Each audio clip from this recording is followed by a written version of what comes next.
네, 여러분 꼼찰총장으로 다시 인사드리게 됐습니다. 이제 윤석열이 없는 세상에서 뵈려고 그랬는데 참 너무 송구스럽고 화가 나고 허탈하고 온갖 만감이 교차하는 시간입니다. 오늘 노래를 제가 한 곡을 부르려고 했었죠. 네. 근데 못 부르게 됐습니다. 노래를 부르지 말라고 신께서 그렇게 막으시구나. 제가 노래 부른다 그래서 안 됐나? 알겠습니다. 자, 그래 오늘 또 나오신 분들 소개하면서 바로 시작하도록 하겠습니다. 오늘 광고도 뭐 말아먹고 씹어먹고 이런 게 아니라서 금방 할 수 있을 것 같습니다. 오늘 아주 가득한 컨텐츠를 기대하시기 바라겠습니다. 서대인 변호사님 어서 오세요. 안녕하세요. 감사합니다. 자, 그리고 우리 신유진 변호사님 안녕하세요. 감사합니다. 고맙습니다. 자, 우리 장용진 사회부장님 아주경제 감사합니다. 우리 김태현 기자님 어서 오세요. 예, 감사합니다. 그래요. 참 씁쓸한 마음을 감출 길이 없어서 오늘 좀 쓴 녹차를 준비했습니다. 이거 쓰지 않아요. 자, 여러분 녹차 한번 마음을 달래주는 녹차향이었구나. 녹차였어요. 마음을 화동 녹차. 네. 네, 그래요. 힐링. 화동 녹차. 와, 이쁘다. 요거 아주 선물로 기가 막힌데. 힐링. 품질 유지 기간 2022년 4월 15일. 아, 그렇기 때문에는 다음 대통령이 결정되는 그런 기간인가. 이렇게 안에 구성이 되어 있습니다. 여러분. 예쁘네요. 네, 좋습니다. 녹차를 좋아하시는 분들께 정말 좋은 제품이라겠습니다. 대한민국 제 11-334호 발효차 명문 대한명인제 11-334호가 되겠습니다.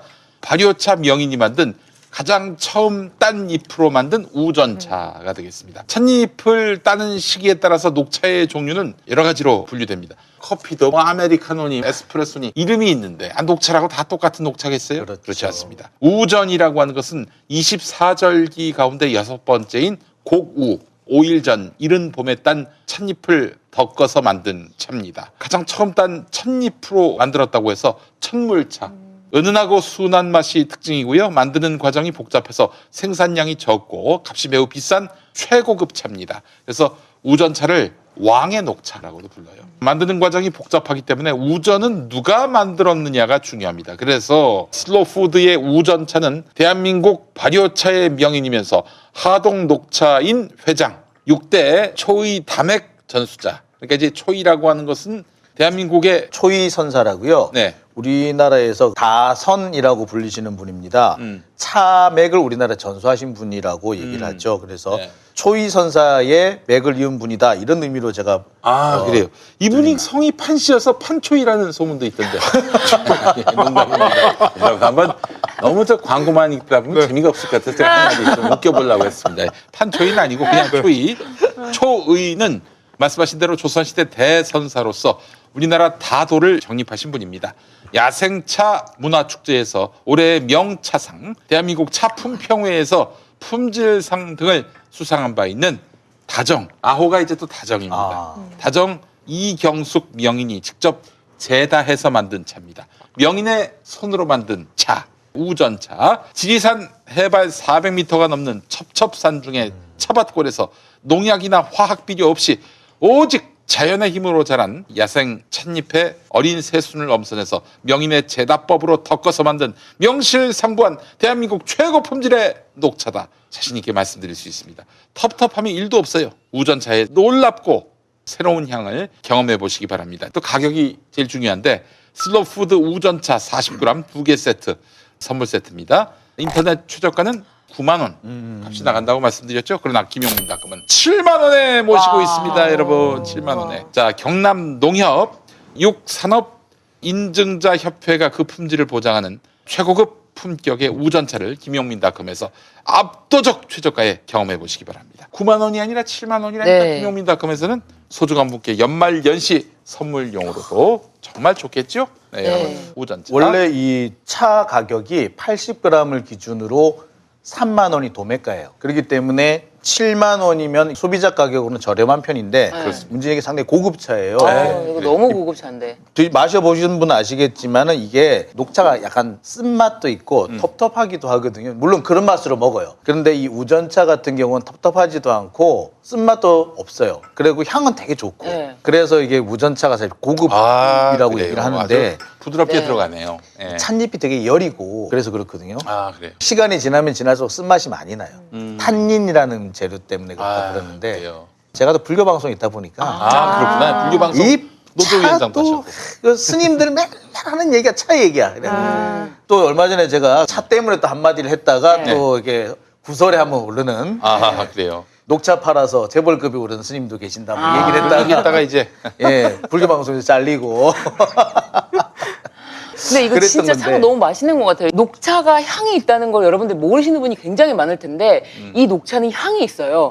그래서 마음을 안정시켜주는 것 같아요. 사람이 흥분 상태가 되더라도 녹차를 앞에 놓고 한 모금 딱 마시면은 정말 힐링이 되는 느낌이랄까? 정말 힐링되는. 네. 그 조금 답니다. 네, 좀 달아요. 단맛이 있어요. 뭐 단맛이. 저기 당을 집어넣는 건 아닌데 워낙 녹차가 열이다 보니까 열인 녹차에서 나오는.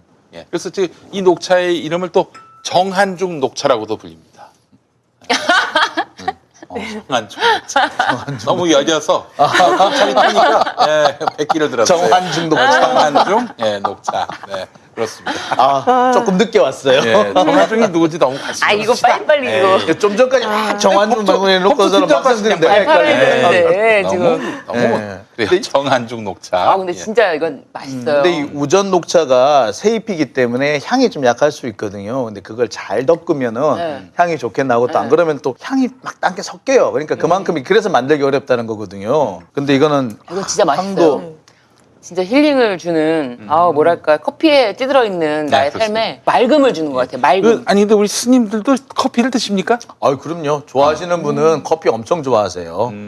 그런 말씀을 하세요. 어떤 분은 커피가 그게 사실은 씨앗이잖아요. 씨. 네. 우리가 콩이라고 알고 있지만 씨앗이거든요. 근데 네. 과육까지 같이 있으면 생긴 게 꼭 네. 오미자를 닮았어요. 그래서 오미자랑 같다고 하시는 분도 계시고요. 그래서 서양 오미자 차를 드신다는 분도 제가 들어봤습니다. 근데 커피 좋아하시는 분은 온갖 종류의 커피를 섭렵을 하세요. 맞아요. 온갖 종류 뭐. 그리고 무슨 차도 무슨- 보면 온갖 네. 종류의 차를 섭렵을 하세요. 그래서 어떤 분은 이렇게 벽장을 쫙 열었는데 이쪽에는 녹차 쫙, 이쪽에는 커피 쫙. 그래서 뭐 먹을래? 이런 경우도 있습니다.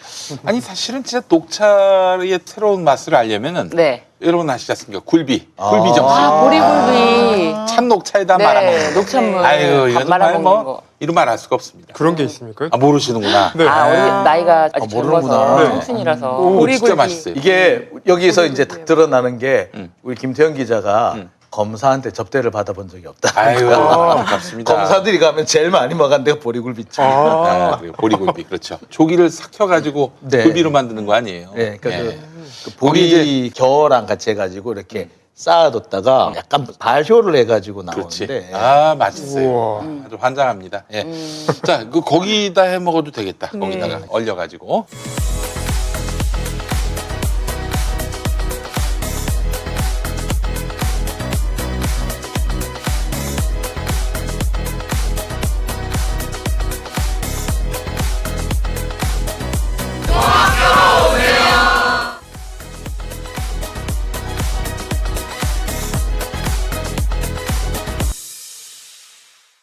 자, 그래요. 슬로우 푸드 가장 처음 딴잎으로 만든 우전차. 여러분 많이 관심 가져주시고 김용민닷컴에서 가장 싸게 사실 수 있다는 점을 다시 한번 강조합니다.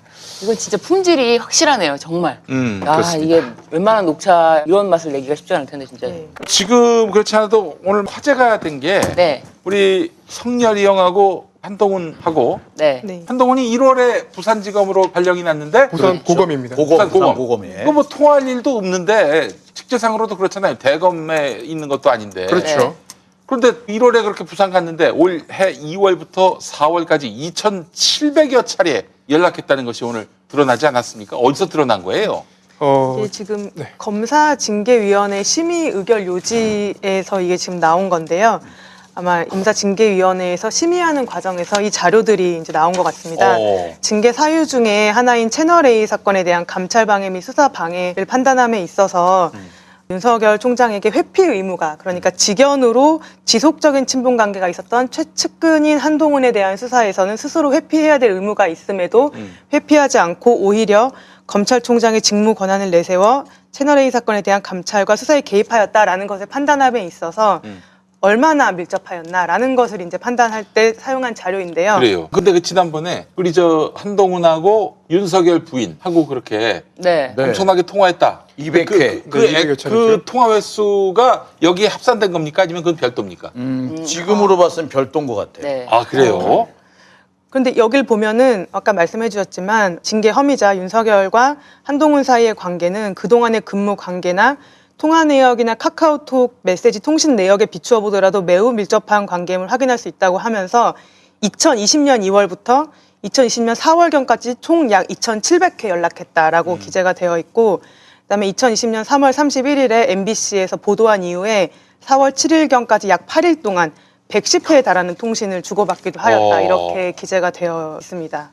이 정도면 거의 뭐 연인 수준의 그런. 연인도 이렇게까지 하기 쉽지가 야, 않을 거예요. 이렇게까지 하지는 다 않을 요즘에 텐데. 밥도 먹고 살아야 되는 밥 벌어 먹고 살기 힘든데 이렇게 자주 연락한 연인도 글쎄 저랑 쉽지 않아요. 김태형 기자랑 이렇게 자주 연락을 하는 편인데 아무리 합산해도 그렇게는 안 나올 것 같아요.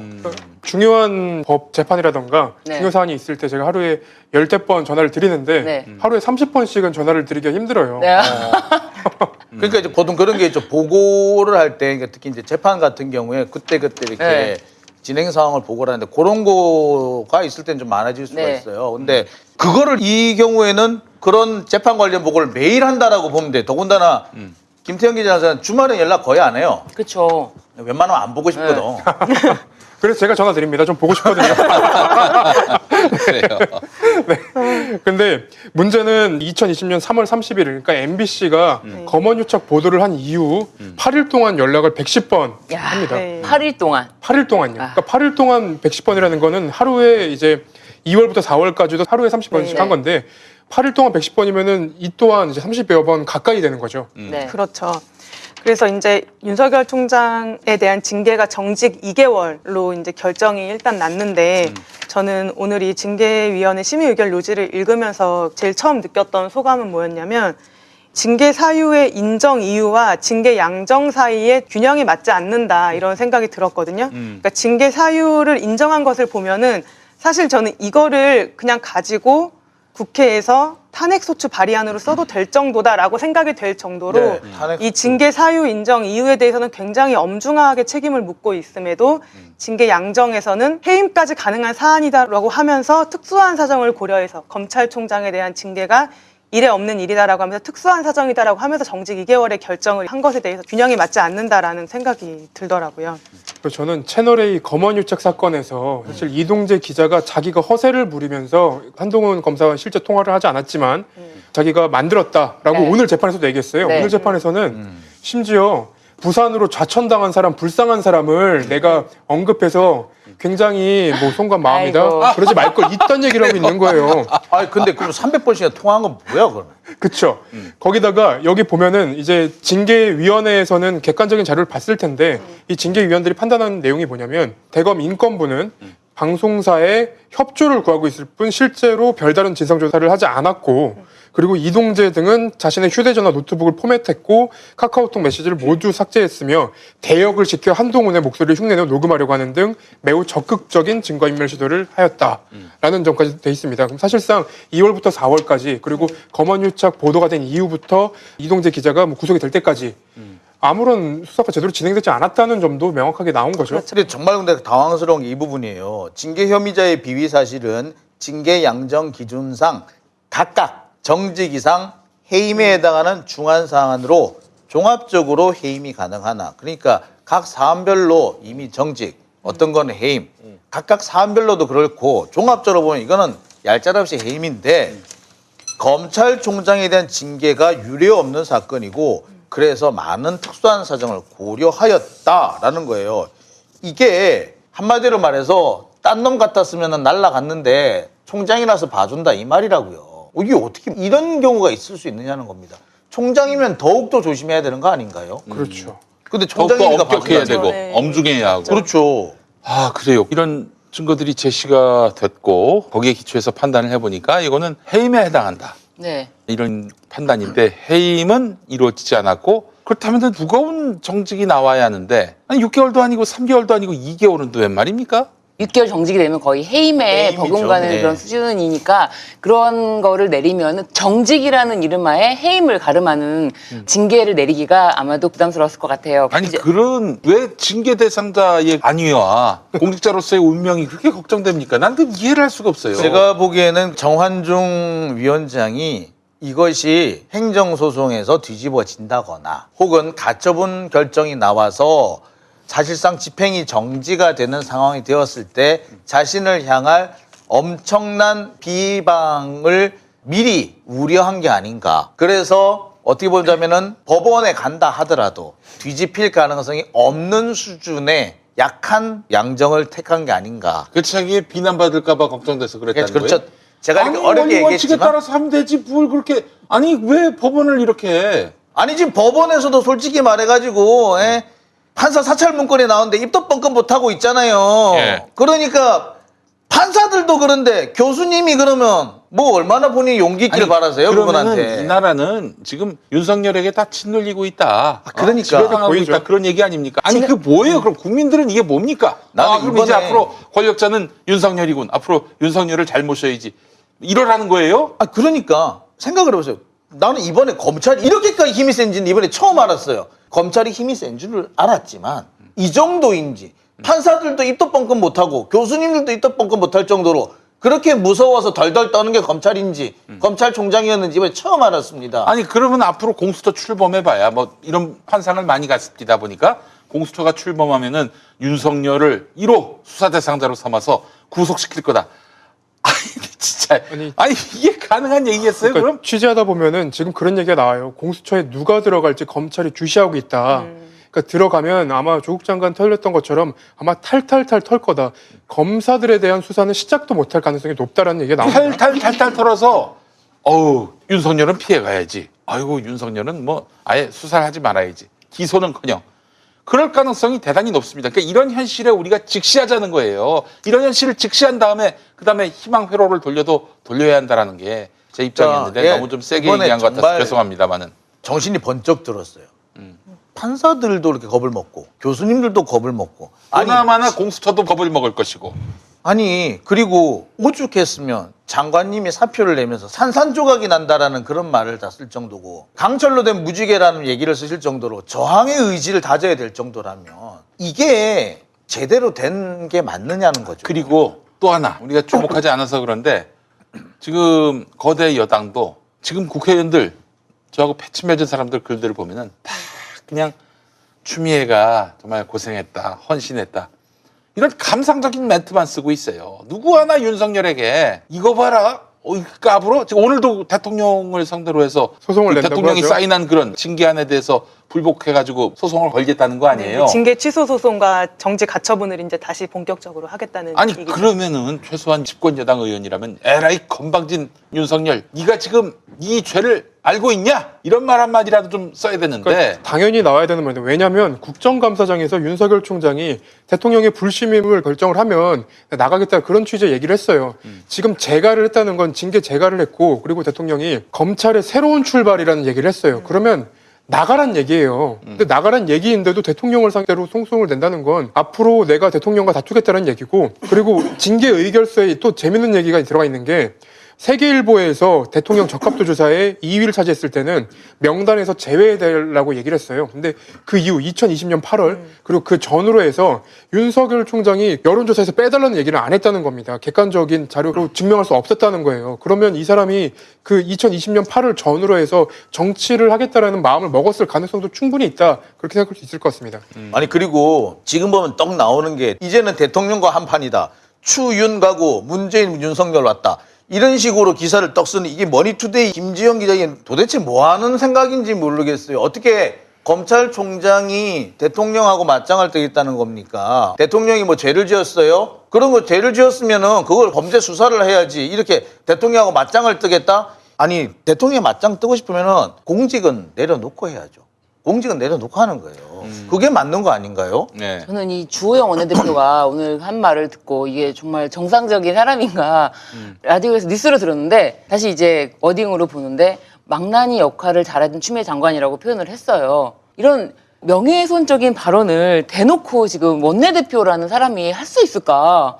그래서 막 축하한다. 망나니 역할을 아주 성실히 잘 수행했다. 주호영을 네. 정치인, 그 사람이 검사 출신입니까? 판사 출신입니다. 판사 출신, 뭐 이런 법률가 이런 관점으로 보지 말고 환생경제에 나온 노가리로만 보시면 됩니다. 딱 그 사람 그 수준이 맞아요. 예. 너무 저급한 표현을 쓰면서 이거는 완전 명예훼손, 그러니까 모욕죄인데 저는 모욕죄라고 보여지거든요. 고소를 해서 모욕죄로 처벌을 받을 수도 있을 것 같은 사안인데 공적인 일에 대해서 뭐 이렇게 평가할 수 이건 없다고 보여져요. 망나니 역할을 잘한 춤에 축하한다. 역시 국민의힘답다라는 생각은 들지만 한편으로는 국민의힘 입장에서는 특히 주호영은 이렇게 저렇게 여기 갔다 저기 갔다 막 찔러보면서 모르겠어요. 지금 뭐 예를 들면은 태극기 부대 쪽에 갔다가 그리고 또 김종인이 사과할 때는 그 뒤에 가서 서 있다가 또 지금 여기 상황에서는 또 마치 윤석열을 응원하는 것처럼 했다가 갈피를 못 잡는 모습인 것 같지만 이 상황에서도 이렇게 막말을 또 그대로 적어주고 이거에 대해서 비난도 우리 뭐 예를 들면 민주당에서 이런 거에 대해서 좀 더 강하게 강도 높게 비난을 해야 되지 않을까 싶은 생각도 듭니다. 그러니까 이거는 정치인의 언행이라고 보기 어려워요. 어렵죠. 네. 만약에 우리가 그런 얘기를 했어 봐. 벌써 지금 저기 뭐 명예훼손이니 뭐 모욕이니 모욕, 이래가지고 갔을 거예요 벌써. 근데 국회의원이라고 이렇게 함부로 아무 데서나 이렇게 말을 함부로 하는 거 이거는 거의 발언이 아니라 배설이에요. 네, 배설. 맞습니다. 지난번에 그 박은정 감찰담당관이 감찰위원회에서 한동훈 검사랑 김건희 씨가 통화 내역이 200여 차례 나왔다. 이걸 가지고 저희가 기사를 썼는데 저희가 협박을 당했어요. 이거 허위사실 유포다. 네. 고발하겠다라고 얘기했는데 지금 고발 기다리고 있어요 일단. 확인이 된 사실이기 때문에 고발은 기다리고 있고요. 근데 저희가 그렇게 사실관계가 있는 것만으로도 자기들이 불편하다고 고발하는 상태에서 네. 주호영 원내대표 같은 경우에는 문제가 있는 발언을 했는데 고발조차 안 돼요. 그러니까 이거는 권력이 어디에 있는지 또 한 번 확인이 되는 겁니다. 아니 이거는 이제 이 말을 하고 나서 지금부터 대응할 수 있으니까 저는 대응을 해야 된다고 생각이 들고요. 이건 정말 더불어민주당 의원들이라도 네. 좀 목소리를 냈으면 좋겠습니다. 저는 탄핵을 추진했으면 좋겠다. 근데 뭐 이런 얘기했더니 다 만화 같은 얘기라고 하더라고요. 근데 잘 보면요. 다들 윤석열 권력에 짓눌려 있는 거예요. 무서운 거예요. 무서운 지금. 거예요. 네. 고양이 목에 방울을 달 수가 없어서 아무도 얘기 안 하는데 제가 정석 아닙니까? 실현 가능성 다 배제하고 네. 이거 탄핵감입니까 아닙니까? 탄핵감이에요. 그리고 윤석열이 앞으로 정치 행보를 안 할 것 같습니까? 할 것 같습니까? 하겠죠. 그러면은 탄핵감이죠. 사실은 윤석열이 공직에 나설 수 없도록 하는 가장 최선의 방법은 탄핵이에요. 탄핵이에요. 그밖에 없어 이제는 남는 네, 게. 탄핵이 되면은 일정 기간 동안 공직을 취임할 수가 없어요. 그렇기 때문에 탄핵을 해야 되는 게 맞다고요. 근데 이 부분에 대해서 되게 우물쭈물하고 있는 모습 정말로 꼴보기 싫습니다. 그냥 추미애에 대해서 감상적인 멘트나 날리고 아니 감상적인 멘트는 우리 저 지지자나 혹은 뭐 누리꾼들이 해야지. 아니 국회의원들이 힘을 갖고 뭐 하시는 겁니까? 그러니까 그렇게 추미애 장관이 안쓰러우면 도움을 주라고요.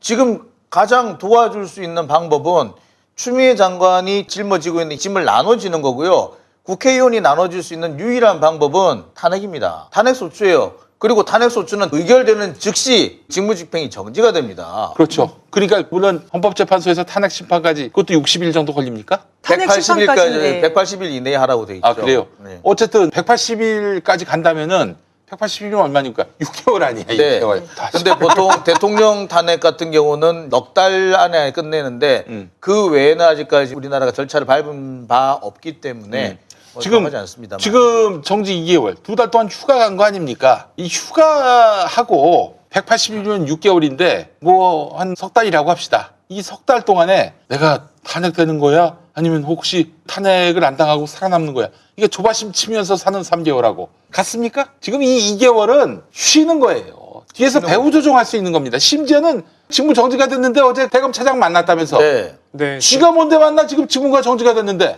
수렴 청정을 하겠다는 거죠, 이거는. 그리고 지금 이 2달 동안에 휴가를 보낸 거예요. 정직이 아니라 징계가 아니라. 근데 국회에서 민주당이 지금 의석으로도 충분히 탄핵할 수 있습니다. 탄핵 소추할 수 있어요. 그렇죠. 탄핵 소추를 하면은 이젠 헌재로 가가지고 윤석열의 죄를 공개적으로 이제 거론할 수 있는 거죠. 그렇죠. 그렇게 되면 이제 탄핵 심판 받는 동안에 윤석열이 했던 행위가 하나하나 도마 위에 올라가지고 이슈가 되고 또 의제를 설정하고 그러면서 윤석열은 무너지는 거예요. 이렇게 하면. 아니 윤석열도 헌법재판소 가고 싶어 했잖아요. 그리고 헌법소원 냈지 않습니까? 네. 가게 해주자고요. 윤석열이 낸 헌법소원하고 윤석열 탄핵 심판하고 같이 한번 해보면 될 거 아닙니까?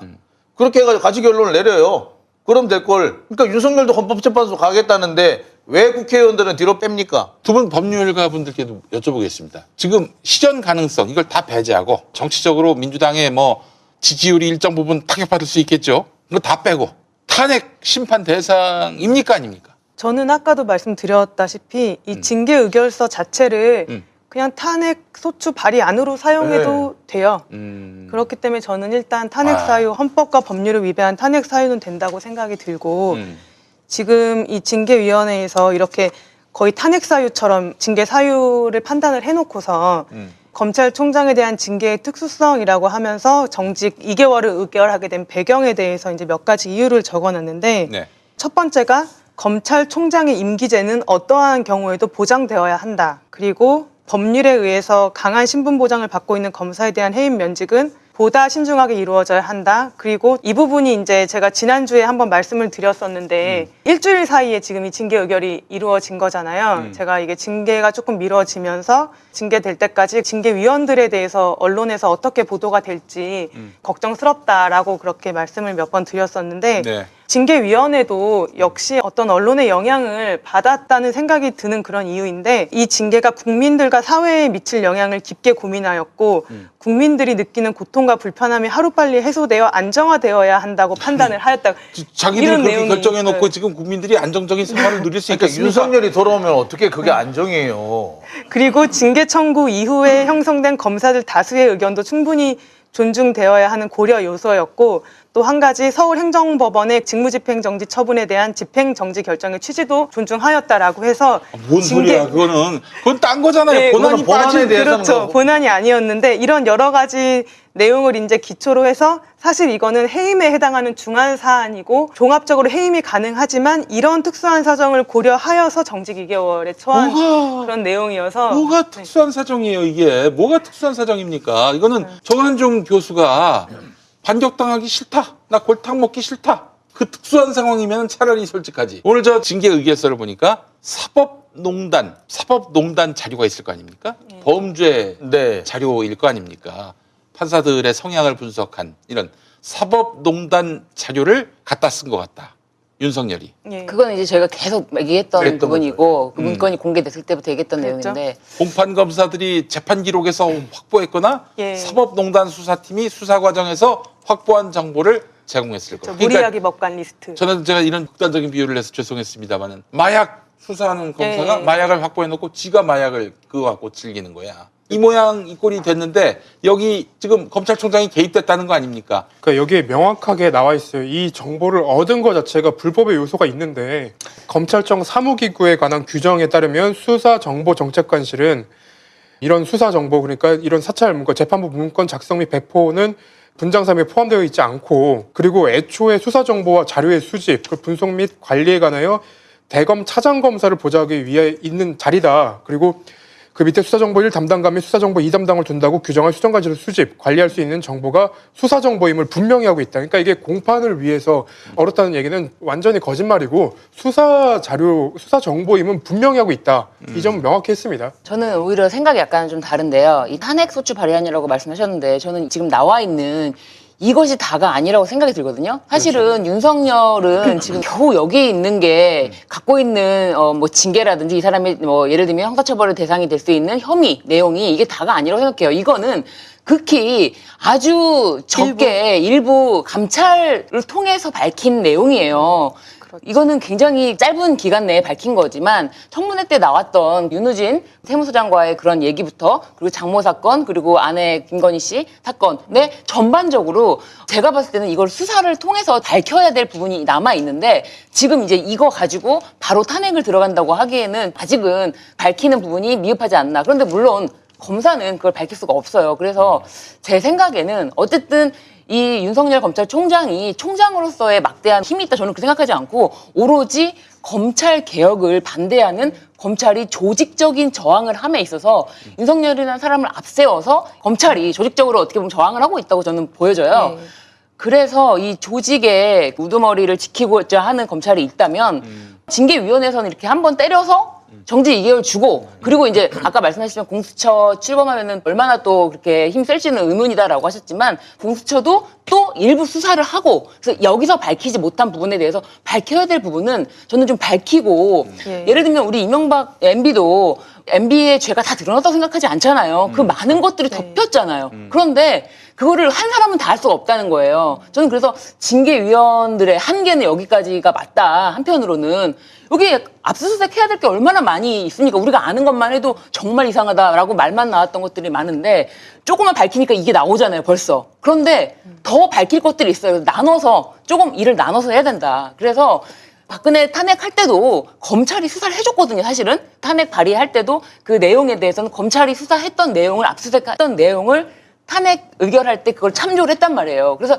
이것만 갖고 헌법재판소에 가기에는 너무 아깝지 않나 하는 생각이 들어요. 그래서 나머지 조금은 업무 분장을 더 수사를 좀 하자. 해야 돼요, 저는. 이거 그런데 너무 아까워요. 변호사님. 네. 대단히 지당하신 말씀인데 누가 수사하냐고요. 그래서 제가 지금 말씀드리는 게 뭐 누구도 믿을 수 없고 믿을 수 없다 하지만 이만큼 진일보하지 않았나 싶은 생각이 드는 거예요. 그러니까 예를 들면 정말 벌벌 떨어서 그렇다기보다도 최소한 징계위원회에서 모든 거를 다 결정을 내릴 수 있는 부분이라고 생각이 안 들고 징계위원들도 아마 그랬을 거예요. 이게 다가 아닐 텐데 그렇다면 더 밝히는 부분이 있고 더 밝힐 사람도 있겠지라고 조금씩 분담을 하는 편이 이제 그 사람이 없단 말이에요. 그러니까 없어요, 그럴 내부 사람이. 징계위원회 결과는 이제 일부만 보면서 그런 판단을 하고 대부분의 국민들은 정직 2개월이라는 거에 대해서 굉장히 추미애 장관이 정당성이 없다라고 생각을 할 수 있어요. 지금 당장 검찰 내부에서도 심재철 검찰국장이나 이성윤 지검장 등 윤석열 총장한테 불리한 발언을 했던 그 사람들이 어떤 얘기를 했는지를 밝혀내라. 그런 말이 나온단 진술서 공개하라 말이에요. 이거죠. 지금 네. 도리어 큰 소리 치고 있어요. 그 진술서 내용이 만약에 이제 첨부가 됐다면 징계 서류에 그러면은 이제 소송을 통해서는 공개가 될 수밖에 없을 거예요. 그러니까 그 검찰 쪽에서도 그렇게 얘기를 하는데 사실 검찰이 어떤 내용이 있는지 자기들이 봤을 때 굉장히 자기들한테 유리하다고 생각하니까 공개를 하라는 게 아닌가 저는 싶어요. 그렇게 생각하지 않아요. 검찰은요, 지금 이 징계에 대한 태도도 마찬가지지만 이게 한글을 읽고 한글을 아는 사람들은 누가 봐도 이거는 불법한 일이 있구나, 위법한 일이 있구나, 윤석열 총장이 위법한 일을 했구나라는 걸 알 수 있는데 그거에 대해서도 전혀 부인하고 혐의 사실 100% 부인하고 자기가 실체가 없다고 네. 그랬잖아요. 그리고 지난번에 판사사찰 문건 공개한 것도 떳떳해서 공개한 거야? 아니에요. 그거 보니까 우리는 너무 황당해가지고 근데 이걸 예, 이게 뭐 뭐가 이런 걸 죄냐? 만들었나 싶은데 자기 이게 뭐 잘못이야? 야, 그런 식으로 나오기 때문에 더 경악을 한 거예요. 그래서 예를 들면 뭐 떳떳하니까 공개 그렇게 생각하진 않아요. 그러니까 분명히 자신들은 그냥 배째라 방식으로 갈 수밖에 없다. 이제는 자기네는 어쨌든 판단의 기구는 아니잖아요. 자신들은. 그렇기 때문에 다 내라라고 목소리를 내는 그런 방식밖에 모르기 때문에 그렇지 결코 유리해서 공개했던 건 아니라고 생각하거든요. 뭐 제가 여기서 네. 우리가 징계위원들의 행동이 보면서 정말 화딱지가 나는 거 맞고요. 앞으로 이 사람들도 이럴 정도인데 앞으로 누가 할 거냐? 맞아요. 하지만 그렇다고 해서 여기서 멈추면 안 된다고 생각이 들거든요. 그렇죠. 너무 이게 지금 여기까지 끌고 왔는데 지금 우리가 눈 뜨고 알고 있는 것만 해도 더 있지 않나. 근데 그걸 의혹 단계로 언제까지 덮을 것인가. 예를 들면 김학이랑 똑같아요. 아니 가름을 바꿨다고 못 알아본다고 하는 게 검찰이에요. 근데 여기서도 마찬가지고 열렸을 때 이런 징계장이 열렸을 때 뭐 1호의 공수처의 대상감이 열렸을 때 이거를 좀 더 확실하게 검찰의 민낯을 더 공개할 수 있는 기회로 삼는 것이 어떤가. 뭐 제가 너무 이렇게 뭐 이빠른 소리를 하는 것은 아니고 역할이 다 누가 할 수 있을까요, 변호사님? 아, 저는 뭐 예컨대 사람은 있다 봐요. 예를 들어서 황희석 전 국장 같은 분 특검으로 한번 임명을 해가지고 하시면 저는 할 수 있을 것 같아요. 검찰이 아무리 공격을 하더라도 아니, 아무리 화살을 맞더라도 끄떡없을 양반. 예, 끄떡없을 뿐이죠. 그리고 만약에 압수수색을 나갔는데 검찰이 문을 안 열어준다. 그러면 그분은 옆에 있는 서초경찰서에서 정경을 불러다가 압수수색을 하실 분이에요. 예. 저는 그럴 강단이 있는 분이 있어야 된다고 생각을 하고요. 지금 당장 해야 되는 게 도이치모터스 주가 조작 사건, 네. 옵티머스 로비 의혹, 윤곽근 고검장 잡혀 들어갔잖아요. 네. 그 윤곽근 고검장이 받았다는 억대의 돈, 그게 결국에는 중앙지검에 대한 로비 자금이었단 말이에요. 그 당시로 중앙지검장이 윤석열 총장이었습니다. 이 부분에 대해서 밝혀진 바 없어요. 이 부분 해야 되고요. 라임 출접대 검사, 네. 이건 같은 경우 5월 달에 보고가 됐는데 입 싹 다물고 있다가 나중에 국정감사가 가지고 또 어쩔 수 없이 실토했어요. 처음에는 그런 일 없다라고 딱 잡아 뛰다가 자료가 턱 나오니까 그때서야 어쩔 수 없이 또 김봉현 씨가 편지를 쓰니까 예, 그때서야 하는 얘기가 당시로는 첩보였기 때문에 내가 보고 안 했다라고 이렇게 오리발을 내미는 사람이잖아요. 참, 그다음에 그건. 조금 더 전에도 검언 유착 사건 얘기를 했었는데 검언 유착 사건 제가 볼 때는 몸통은 한동훈이 아니라 윤석열이에요. 이렇게 통화한 거 보니까 예, 보세요. 한동훈을 중심에 놓고 한동훈과 이동재가 300회인데 한동훈하고 윤석열은 거의 3,000회예요. 이게 뭐 200번이 김건희 씨 해표원으로 됐다니 200번을 넣나 빼나 사실 별 차이는 없어요. 2,700이나 2,900이나 그렇게 됐는데 이 사이에서 그러면은 이 한동훈을 매개로 해서 윤석열과 이동재가 어느 정도의 의사소통이 있지 않았을까 합리적으로 의심할 수 있어요. 그럼 이 부분에 대해서 아닐 수도 있지만 수사를 해야 될 필요는 분명히 있는 거거든요. 이거는 특검을 하든 공수처를 하든 공수처까지 시간이 걸리니까 제가 볼 때 당장 특검이라도 해서 뭐 황희석 국장 같은 사람 뭐 반대 제가 황희석 국장을 말하는 게 아니라 그런 분을 세워서 수사를 가열차게 좀 해야 될 필요가 있다고 생각합니다. 아니 지금 근데 열린민주당에서 특검 얘기 나왔잖아요. 네. 더불어민주당에서 뭐 답변한 게 있습니까? 아무 반응도 없죠. 할 생각이 없다고 봐야 되지 않겠는가. 오늘 같은 경우도 사실은 어제 이 검찰 개혁을 바라던 국민들은 그야말로 멘붕이었습니다. 그리고 오늘 관련해서 대표나 원내대표가 한마디라도 좀 해야 되는데 제가 오늘 다 봤어요. 한마디도 언급을 안 해요. 아니 지지자들이 지금 어떤 마음을 갖고 있는지를 모르시나들. 제가 지난번 총선을 앞두고 그런 얘기를 한 적이 있어요. 이번에 국회의원으로 뽑을 사람은 전투력이 있는 사람이었으면 좋겠다. 왜 싸우는 사람만 싸우고 나머지 뒷짐지고 있느냐. 지금 국회의원이 180명이나 된다는데 지금 맨날 들리는 게 김남국 아니면 김종민이고 그다음에 박주민이고 몇 사람 이름이 안 들려요. 도대체 그 많은 국회의원들 다 뭐 하는 겁니까? 아니 내가 얘기했더니 김용민 고마해라. 김용민 오버하지 마라 이러는데 가만히 있을까요 그럼? 뭘 오버하지 마. 오버하지 말래 나보고. 오버하지 말까요 그냥? 아유 나도 이런 얘기하는 게 부담스러워. 윤석열이가 우리 집 털어봐. 얼마나 피곤해. 김용민 TV 있는 대마시아 나서 털면 얼마나 또 피곤하겠어요. 가만히 있을까요 여러분? 조용히 있을까요? 누가 오버하지 말래요? 아니, 오버는 이제 내가 하고 있는데 채팅방에서. 지금. 아니 그 채팅 그거는 이제 다른 상대방이 또 와서 쓰고 그러기 때문에 그거를 대응하면은 오히려 이제 아유 나도 하기 싫어. 굳이 이런 얘기 뭐하러 합니까?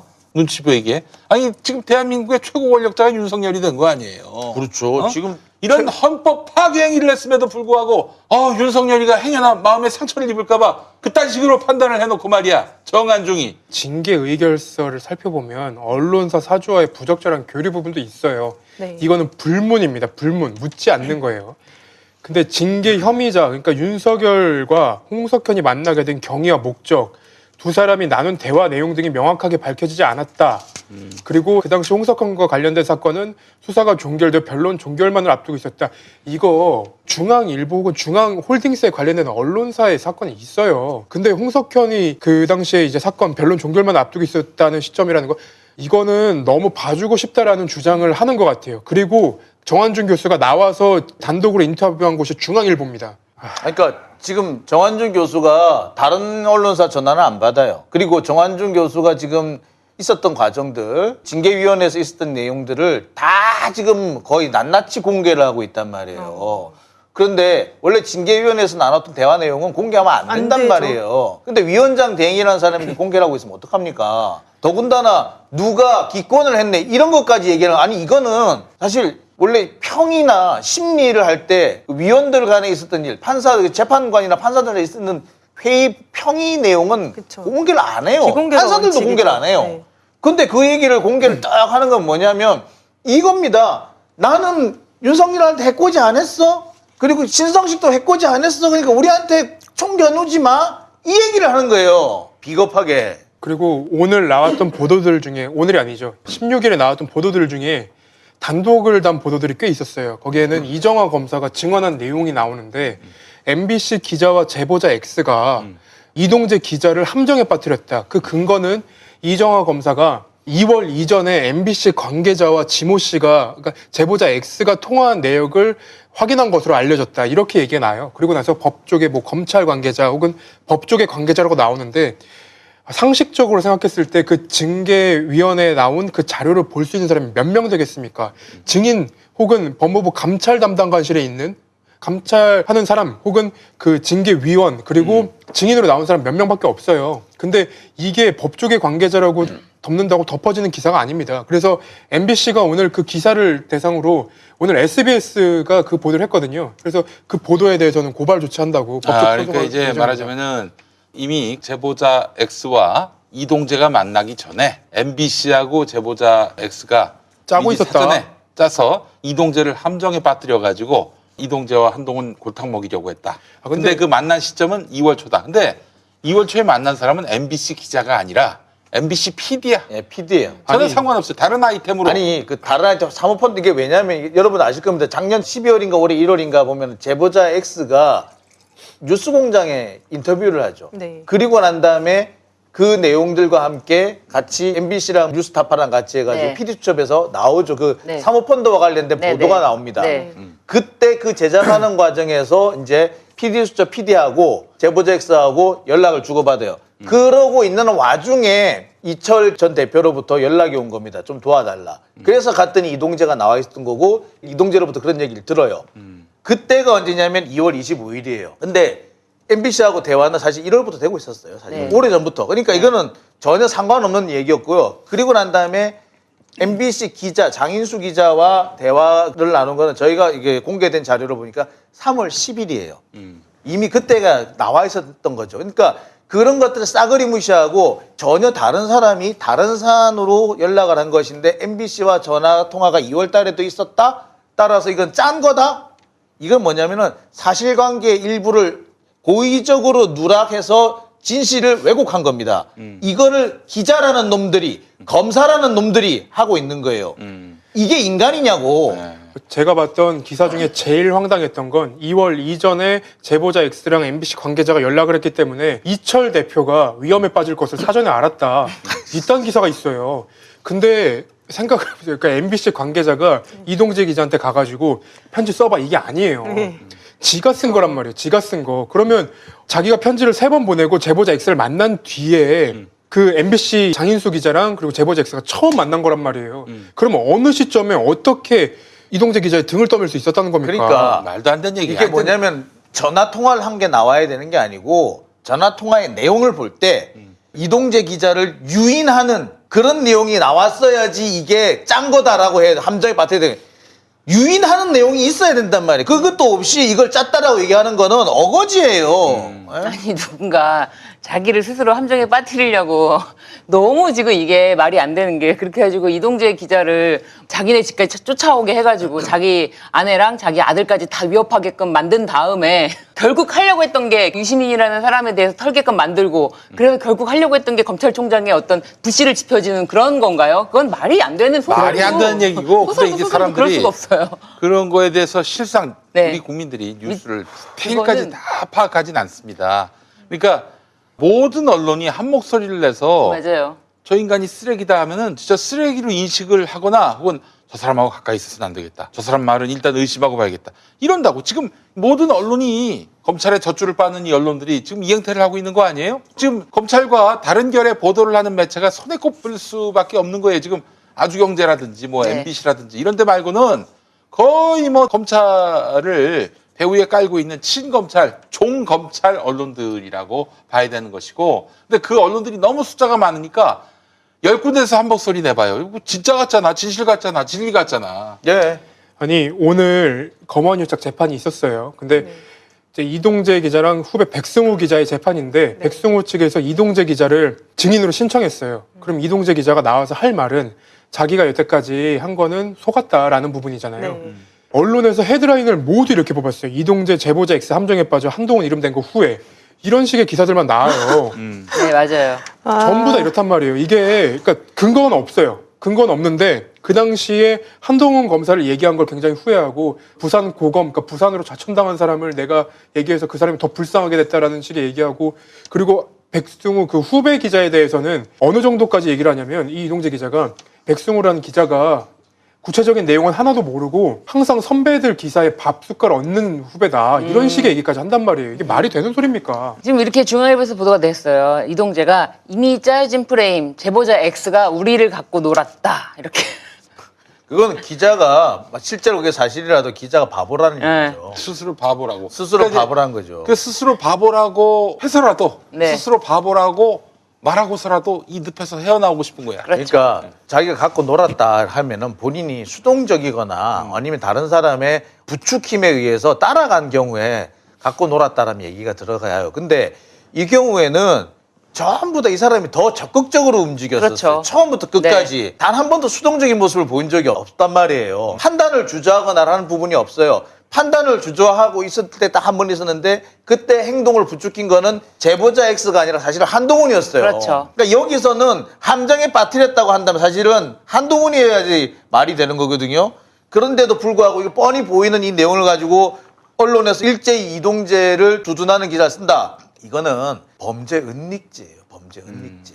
예, 갖고 놀았다, 본인이 갖고 놀림을 당했다라는 말을 하기에는 이동재 기자는 본인의 휴대전화, 노트북, 카카오톡 메시지 내용 모두 삭제했는데 삭제하고 나서 그렇게 할 수 있는 얘기는 아닌 것 같아요. 만약에 본인이 그렇게 억울하다면은 그 증거들을 다 남겨놓고 그렇지. 그거를 제출을 해야겠죠. 그렇죠. 그리고 이게 지금 삭제를 했다고는 하지만 분명히 어딘가에는 저는 원본이라던가 뭐가 남겨져 있을 것이라고 생각은 들지만 이렇게 본인이 관련 증거를 다 삭제를 해놓고 나는 갖고 놀림을 당한 거다라고 주장하는 거는 일단 좀 사리에 맞지 않다라고 생각이 들고 지금 채널A 사건 관련해서 윤석열 총장이 이제 징계 사유가 어떻게 판단을 받았냐면 감찰 중단과 수사 방해 이렇게 두 부분으로 이제 판단을 받았는데 감찰 중단은 뭐냐면 일단 채널A 사건이 언론을 통해서 보도가 된 다음에는 신속히 수사를 해야 될 필요성이 분명히 있었던 것인데 이제 대검 감찰부가 감찰을 시작했는데 적법하게 개시된 감찰을 중단을 시켜서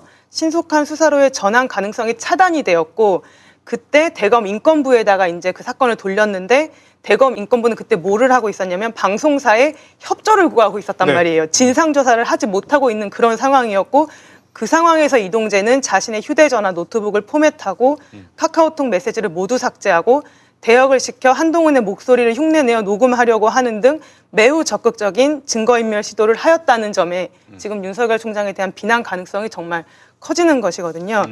그리고 수사 방해 같은 경우는 이렇게 감찰 방해를 하다가 중앙지검에서 수사가 시작이 되었는데 그때는 또 수사 전문 자문단을 이제 네. 소집을 하겠다고 하면서 중앙지검이나 대검에서 반대하는 그런 그래, 전문 기억나요. 수사 자문단 소집을 강행하면서 형사 일과장과 함께 자문단 후보 명단을 일방적으로 준비하고 그거를 이제 강행하는 그런 사태에 이르러서 그때 이제 법무부 장관이 자문단 중단하라는 내용의 수사 지휘권을 발동하는 지경에 이르러서야 마지못해 이를 수용하였던 것이거든요. 여기에 대해서 이제 징계위원회는 어떻게 판단을 했냐면 징계 혐의자의 최측근 관련 사건이었기 때문에 당연히 스스로 회피해야 할 법적 의무가 있었는데도 신속한 압수수색이 가능한 감찰을 중단시키고 인권부로 하여금 언론사의 협조를 받아 증거를 받도록 지시했는데 그동안 관련자들의 시간 벌기와 증거인멸이 이루어졌다. 그렇다면은 다 이렇게 끝난 상황에서 나는 내가 갖고 놀림을 당했다라고 하면 그 말을 과연 믿어줘야 될까요? 저는 그게 너무 이해가 이거 되지 않아요. 진짜 이걸 우롱하는 것 같아요. 우롱하는 이거 거예요. 이거는 국민을 우롱하고 우롱하는 뭐 거예요. 재판부에 있는 판사들은 자신의 사건을 그러니까 제가 봤을 때는 지난번에 김용민 PD님이 말씀하신 것처럼 변호인 좀 잘 갖다 쓰라. 잘 갖다 써라라고 하는 말을 좀 해줘야 될 정도로 누가 들어도 말도 안 되는 말을 근데 결국은 한다고. 네. 이런 거 아닙니까? 변론은 네. 중요하지가 않아요. 변론은 중요하지가 그렇죠. 않아. 중요하지가 않죠. 그러니까 지금 판사들한테 검사들이 압박을 가할 수 있으니까 네. 지금 억지를 변론은 쓰는 거예요. 일단 변론은 억지 그냥 쓰고. 뭐 일단 요식행위고 야 우리가 지금 변론으로서 우리의 무죄를 입증하려고 하는 줄 알아? 야 너 유죄 판결 한번 내봐. 무슨 일이 발생하는지. 두고 보자. 이런 모종의 우회적 압박이 좀 가해지고 있는 것은 아닌가. 사실은 이게 검사들이 이번에 집단으로 달려들어서 우리가 마음만 먹으면 대한민국에 누구든 불이익을 줄 수 있다, 위협할 수 있다라고 하는 거 이거는 달리 말하자면 조폭이에요. 조폭이지. 수사권을 가지고 개인의 이득을 위해서 혹은 자신의 반대편에 서 있는 사람을 위협하는 데 쓴다면 그거는 조폭이에요. 조폭과 다를 바 없고 윤석열 총장은 조폭 두목인 거예요. 오늘 이제 검언유착 재판에서 재미있는 장면이 있었는데 검찰에서는 확인 못한 녹음 파일이 있어요. 녹취록. 근데 그거에 대해서 우리가 확인 못했는데 이렇게 얘기했지라고 얘기하니까 변호인이 말실수를 한 것 같아요. 그건 그렇게 얘기한 게 아닌데 라고 그러니까 그 내용을 확인을 했다는 얘기잖아요. 네. 그래서 굉장히 당황스러운 당황스럽다. 그런 말들이 있더라고요. 네. 그리고 이동재 기자가 네. 대역을 시킨 사람이 네. 백승호 기자예요. 그렇기 때문에 이 징계위원회와 채널A 자체 진상보고서도 이 대역 그리고 자료에 대해서 인정을 하고 있어요. 이 녹취록에 대해서도 사실 한동훈이라고 얘기했다는 거는 채널A 사회 부장도 들었고 네. 그리고 진상조사단도 들었고 네. 근데 이제 와서 자기가 허세를 부렸다? 이거는 다 갖고 노는 거죠. 그러니까 지금 이거 재판에서 뭐 어떤 설득력 있는 논리로 판사들을 설득시키려고 하는 게 아니라 야, 우린 뭐 재판하니까 하는 거야. 뭐 열심히 할 텐데 우리가 설령 변론을 좀 허술하게 하더라도 그렇다고 이동재 유죄 때릴 거야?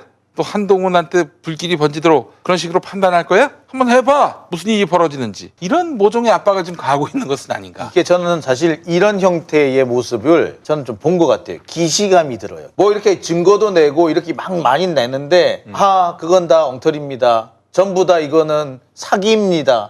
누가 합니까? 박근혜가 했죠. 그렇지. 재판에 가서 하는 얘기가 다 그거 아니에요. 태블릿 PC는 조작됐다. 이거 하나만 가지고 다 합니까? 모든 게 거짓이다. 모든 게 사기다. 지금도 맨날 하는 얘기가 사기라며. 똑같아요. 지금 윤석열 총장이 하는 짓도 보면은 그냥 실체가 없대. 뭐가 없어. 실체가 지금 나와 있는데. 그러니까 우기는 거예요. 이동재도 마찬가지예요. 실체가 나와 있고 증거가 있는데 우기는 거예요. 아니야, 나 안 했어. 보면은 이것이 뭐냐면 딱 박근혜예요. 윤석열은 박근혜의 남성판이야. 네? 알겠습니다. 근데 흥미로운 거는 네. 지금 그 재판에서 양 주체가 공판 검사와 그리고 이동재 검사 편 출신 변호인 아니에요. 변호사죠. 예. 네. 주진우 변호사. 네. 예. 근데 한쪽은 검찰, 또 한쪽은 검찰의 이익을 대변하고 있는 변호인. 네. 이 검찰과 검찰이 지금 재판을 하고 있단 말이에요. 그래서 네. 저는 지금 중앙지검의 수사팀이 한동훈 검사에 대한 수사를 제대로 진행하지 않고 있다라고 굉장히 의심하고 있습니다. 왜 그러냐면 지금 이동재 기자선에서 끝나버리면 사실 더 이상 윤석열 총장한테 부담이 갈 일도 없어요. 그렇지. 한동훈 검사한테도 부담이 갈 일이 없고요. 근데 지금 핸드폰을 압수한 지 벌써 한 6, 7개월이 다 돼가는 것 같은데 여전히 그 핸드폰과 관련한 내용도 밝혀지지 않고 있고요. 그리고 이번 뭐랄까 재판에서 이동재 기자가 어떻게 트레이닝 받았는지 모르겠지만 모두 다 내가 한 거라고 얘기를 하고 있어요. 그러면 이동재 기자가 전부 책임지고 끝나는 상황을 만들고 싶어 하는 게 아닌가. 검찰도 거기에 대해서 크게 태클하고 걸지 않습니다. 저 그리고 또 한 가지 말씀드리고 싶은 부분은 뭐가 있느냐 하면은 한동훈 검사의 핸드폰이 이제 아이폰이잖아요. 그 아이폰이라서 이제 지금 포렌식하는데 시간이 걸리는 건데 아이폰을 포렌식하는 기계가 따로 있거든요. 근데 그 기계가 국내에 지금 현재 없대요. 그 전에 있던 건 아마 뭐 대여를 했든지 했던 모양인데 어쨌든 현재는 국내에 없다는 거예요. 그런데 6개월 동안 이것이 그대로 있다. 그러면은 포렌식을 했단 말이에요, 안 했단 말이에요. 제가 이 얘기를 어디서 들었냐면은 경찰 국과수 쪽에서 얘기를 들은 거예요. 이 사람들은 기계가 있다 없다를 아는 거죠. 기계가 없다는 거예요. 근데 포렌식을 하고 있다? 자, 여기서 저희는 심각한 의문이 드는 겁니다. 그러면 한동훈의 핸드폰은 포렌식이 지금 되고 있는 건가? 저희가 잘못하는 걸 수도 있었어요. 경찰이 잘못 알고 있는 걸 수도 있습니다. 포렌식을 할 수 있는 기계가 지금 들어와 있는데 모르고 있는 걸 수도 있는데 그 경찰관이 했던 얘기는 자신들이 못 푸는 게 있어서 의뢰를 했는데 기계가 없다면서 돌아왔다는 거예요. 그러면은 뭡니까? 검찰이 지금 거짓말을 하고 있거나 경찰이 뭘 잘 모르고 있거나 아니면은 포렌식을 안 하고 있는데 하고 있다고 거짓말을 하고 있는 거거나. 자, 이런 상황입니다. 그래서 김태현 기자 하는 얘기가 바로 이 부분인 거예요. 의심스럽다고 한 거. 과연 중앙지검이 현재 수사를 하고 있나? 검언 유착 사건에서. 이거 이동재에서 멈추려고 하는 거 아니냐? 이런 뻔히 보이는 검찰의 정말 불의하다 못해 무성의한 그런 만행을 선출받은 권력이 제대로 통제를 못하는 현실이 국민들에게 이게 현실이구나로 받아들여지는 순간 얼마나 절망감을 느끼겠어요. 내가 왜 촛불을 들었나 이런 얘기까지 나올 수 있다고요.